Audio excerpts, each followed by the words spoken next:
June 27, 2010, Arlington, Virginia. Two ordinary parents drive their beige sedan past manicured lawns, kids' bikes abandoned on sidewalks, and sprinkler mist rising in the summer heat. Inside the car, Donald Heathfield glances at his wife, Tracy Foley. Their kids are waiting at home. They look like the poster family for suburban America. But the unmarked SUVs tailing them know a different story. The FBI has just deployed 116 agents, spent $2 million, and tracked a decade-long operation for this moment. In the trunk, $50,000 in cash, fake Bermudan passports, encrypted laptops, and a stack of wigs. Heathfield isn't his real name, and this isn't a family errand. By nightfall, 10 Russian illegals are in handcuffs across 3 states. The world's most ordinary couple stands accused of running one of the largest spy rings since the Cold War. Their Harvard diplomas, consulting business, perfect American accents, all camouflage. The FBI calls it Operation Ghost Stories. No shootouts, no car chases. Just 2 parents exposed as deep-cover Russian agents. The scale is staggering. 20 years inside the system.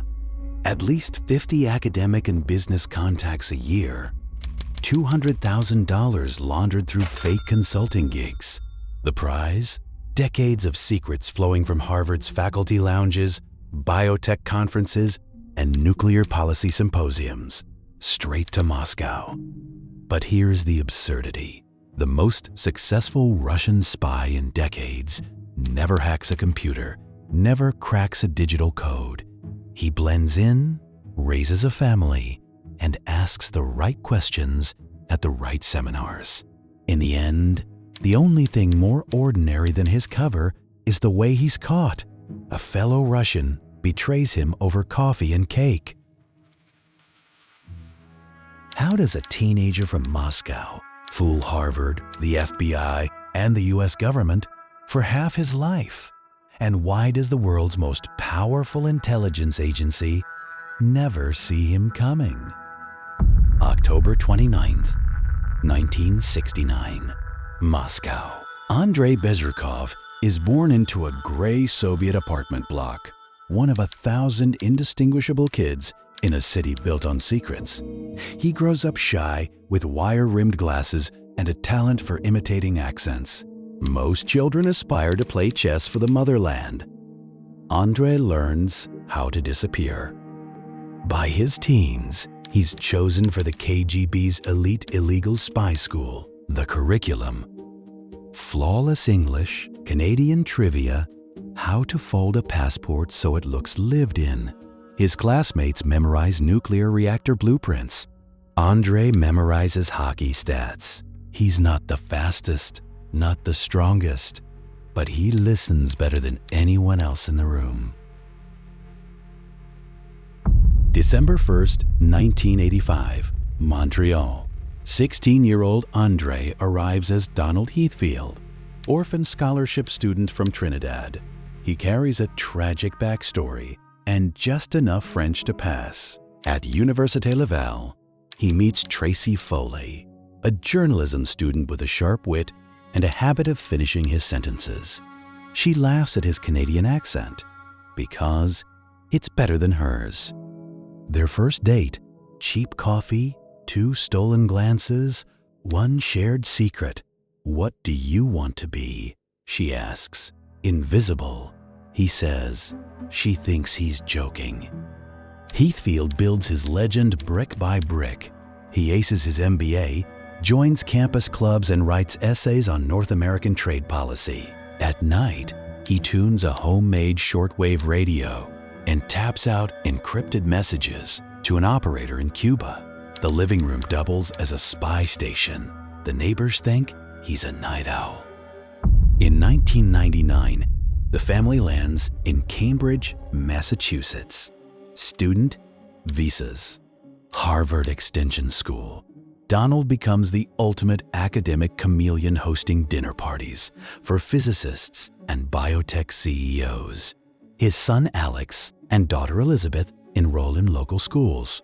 Their fridge is covered with honor roll certificates and soccer schedules.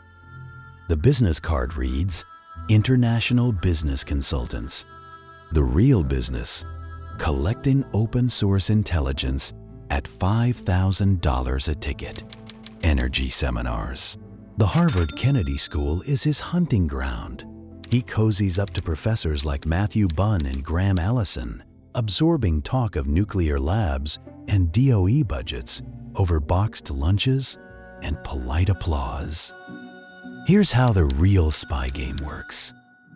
Forget James Bond gadgets. Heathfield's tools are mundane. Notepads, USB sticks, encrypted partitions. For years, he uses a 10-watt shortwave transmitter, sending 20-minute bursts to Moscow, too analog for the NSA's digital dragnet. By 2006, he upgrades to digital dead drops, steganography buried in JPEG images, uploaded to blog sites, passwords arriving from Moscow like coded postcards. No hacking required, just patience, charm, and a talent for making the extraordinary invisible. Most people would call it a day after pulling that off. Instead, Heathfield goes bigger, hosting global energy strategies seminars where DOE scientists mingle with Cambridge consultants. Every handshake another data point for Moscow. One attendee remembers him as the guy who always asked about tritium production budgets.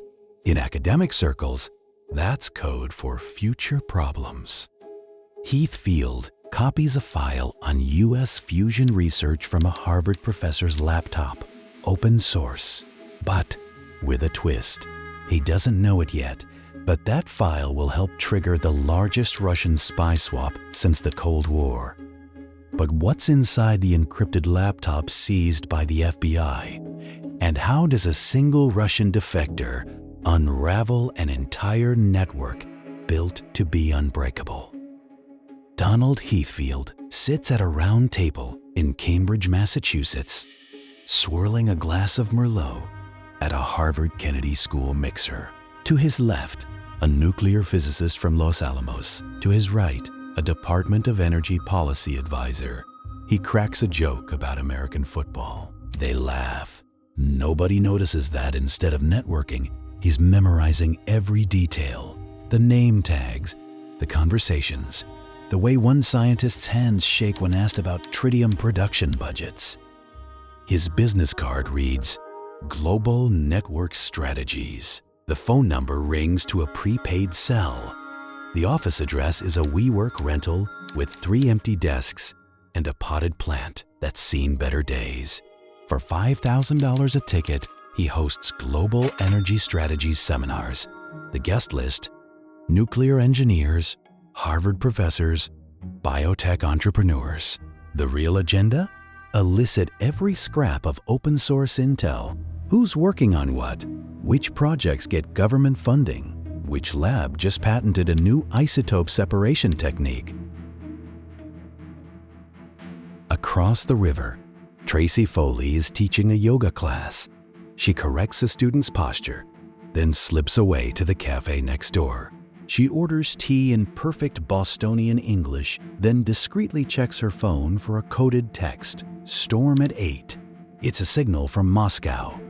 Tonight, they'll transmit. At 1:17 a.m., Heathfield powers up a custom 10-watt shortwave transmitter. He waits for Morse-like bursts, 100 characters per second, encrypted with a one-time pad. The signal bounces from Cambridge to a Cuban relay, then on to Moscow. He reads, Request update, DOE fusion, MIT tokamak, Sandia budget. He types a response, hiding key details inside an innocuous photo of the Charles River steganography at its most mundane. He uploads the JPEG to a free blog. Password arrives via a dead drop in Central Square. The world's oldest spy game, now played through a public Wi-Fi hotspot. Most people would be terrified of slipping up, of a stray question at a dinner party triggering suspicion. Heathfield thrives on it. He's not just blending in, he's winning awards. In 2007, he earns a master's in public administration from Harvard. At graduation, a fellow student jokes, "You're the most American Canadian I've ever met." He flashes a smile, shakes hands, and files the comment away for his next report to Moscow. Meanwhile, FBI Director Robert Mueller is losing sleep. The Bureau has deployed 116 agents to tail 10 suspected illegals, but Heathfield is always 2 steps ahead. The surveillance teams rotate every 14 hours. One agent, exhausted, mistakes Heathfield's consulting pitch to a Harvard physicist for a regular business lunch. In the operation log, someone scribbles, "How many Harvard grads does it take to spot a spy?" The answer, so far, is more than the FBI has on payroll. But cracks begin to show. In late 2008, FBI wiretaps catch snippets of tradecraft, coded references to the conference, nervous mentions of the package left in a park. The Bureau seizes a trash bag outside Heathfield's office, hoping for a golden clue. Instead, they find discarded conference lanyards, 3 empty bottles of Bordeaux, and a Harvard crimson folded around a crossword puzzle. The world's most expensive recycling run. By 2009, the couple's digital dead drops are getting bolder.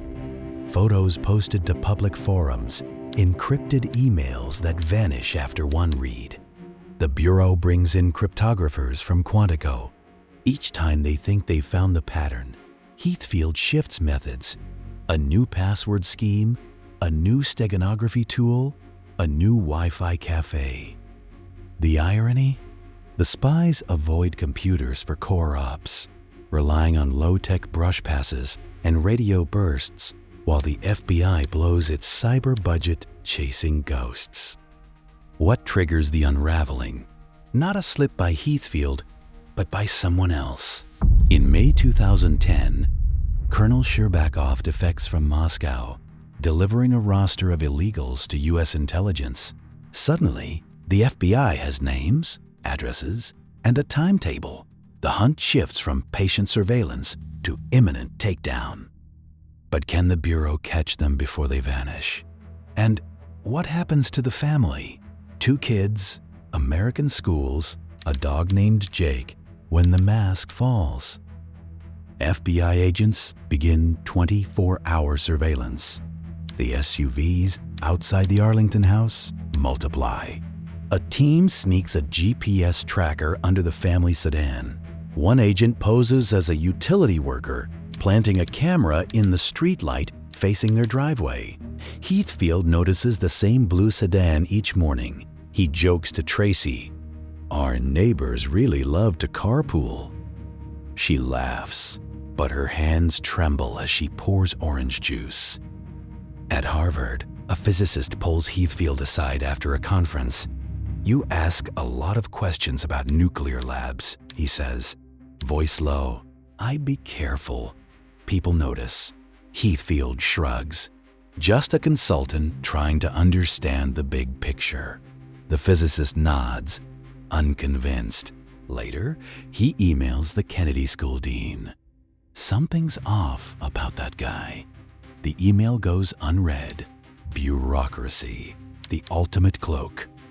Alex Vavilov, their teenage son, notices the tension but has no idea why. "Are we moving again?" he asks at dinner. Tracy forces a smile. "Just a business trip, honey." The dog barks at the window. Across the street, an FBI agent sips cold coffee and adjusts his binoculars. The Bureau is preparing the takedown, but the case almost collapses. A junior agent mistakes a yoga class for a covert meeting and tips off the couple's handler in Moscow. For 48 hours, Heathfield and Foley vanish from surveillance. The FBI panics. Has their $2 million operation just gone up in smoke? Then, the couple reappears, strolling through a farmer's market buying peaches. The agent scribbles, either they're spies or the world's most dedicated locavores. By June 2010, the FBI has enough to move, but the pressure is suffocating.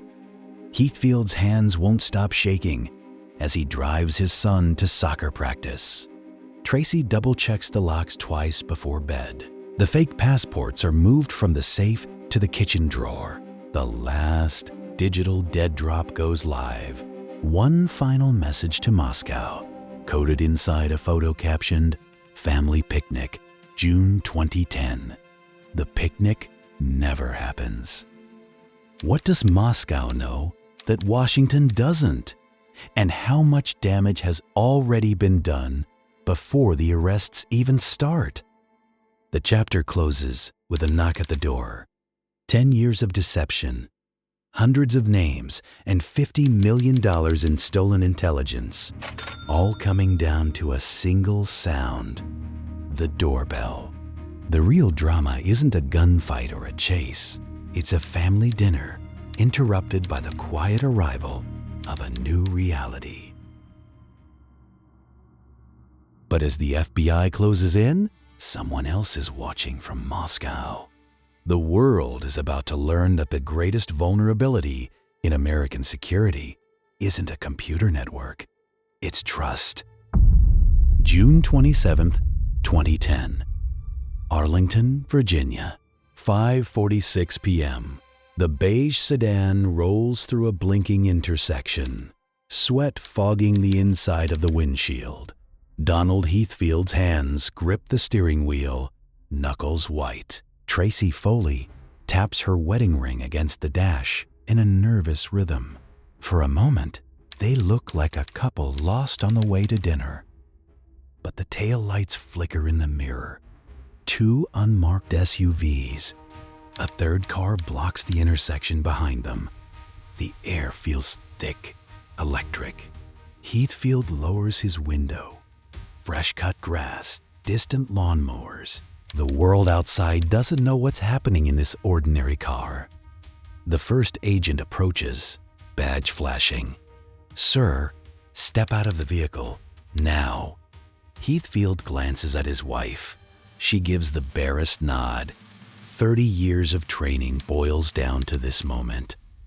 FBI hands grip his arms, cold metal on warm wrists. The cuffs snap shut. Tracy's face goes pale. In the trunk, agents lift out a duffel bag. $50,000 in rubber-banded stacks, 2 Sony Vaio laptops, a radiation detector blinking green. One agent pulls out a wig and shrugs. "You planning to join the circus? Or just a bad hair day?" Inside the sedan, the silence is absolute. Heathfield's heart thunders in his chest, but his voice is steady. "You have the wrong people." The agent smiles. "Just a little. We've had the right people for 10 years, Mr. Heathfield. Or is it Mr. Bezrukov?" A block away, neighbors water their lawns. Kids pedal their bikes in lazy circles. The only hint that anything is wrong: black SUVs, agents in windbreakers, a woman in yoga pants crying quietly on the curb. 6:28 p.m., FBI headquarters. Laptops go into evidence bags. A technician slides open an encrypted drive, staring at a wall of random numbers. Inside, shortwave radio scripts, conference guest lists, steganographic images masking text payloads. No blueprints, no launch codes, just fragments. A Harvard professor's email, DOE seminar slides, notes on tritium budgeting. Operation Ghost Stories unfolds in parallel across 3 states, 10 arrests, 116 agents. Anna Chapman, the media darling, is grabbed in New York. The FBI director watches the feeds in silence. "These aren't moles in the Pentagon," he says. "They're ghosts in the suburbs." By midnight, the news breaks. Russian sleeper agents arrested in U.S. The world learns that nuclear secrets may not be stolen by hackers in hoodies, but by PTA, parents and business consultants with perfect English and slightly too many wigs. In a fluorescent-lit cell, Heathfield sits across from an FBI interrogator. The room smells like coffee and cheap aftershave. The questions are precise. Who gave you these names? What did you send to Moscow? Heathfield just blinks. I attend seminars. I run a business. I love my family. The agent leans in.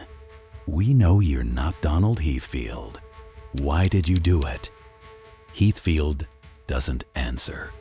Outside, rain hits the window like Morse code.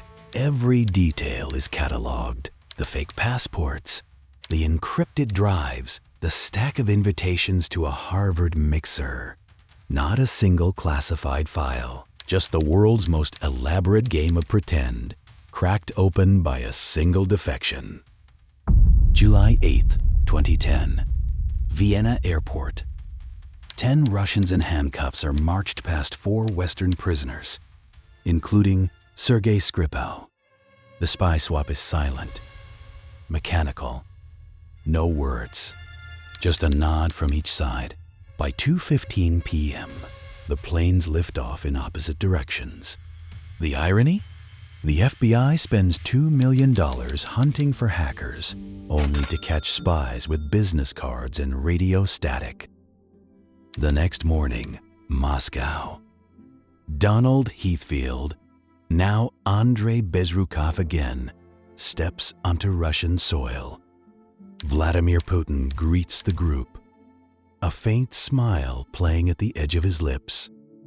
Medals are handed out. Tracy Foley stands beside him, the perfect wife, now a national hero.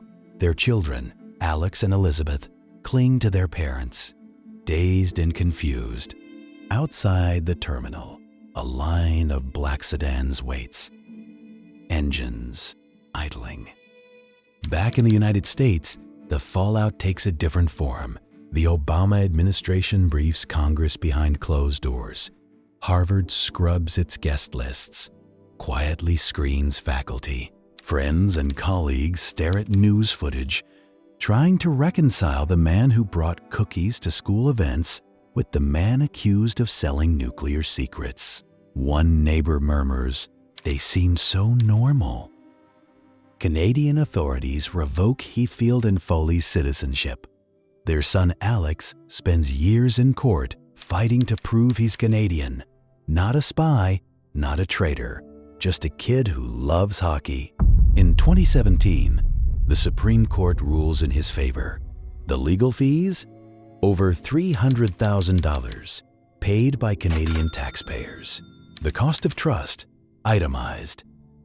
The FBI celebrates the largest illegal spy sweep since the Cold War. 10 agents caught, $100,000 in assets seized, a network broken. But the data? Mostly open source, gleaned from seminars and Google. Not a single classified NSA document found. U.S.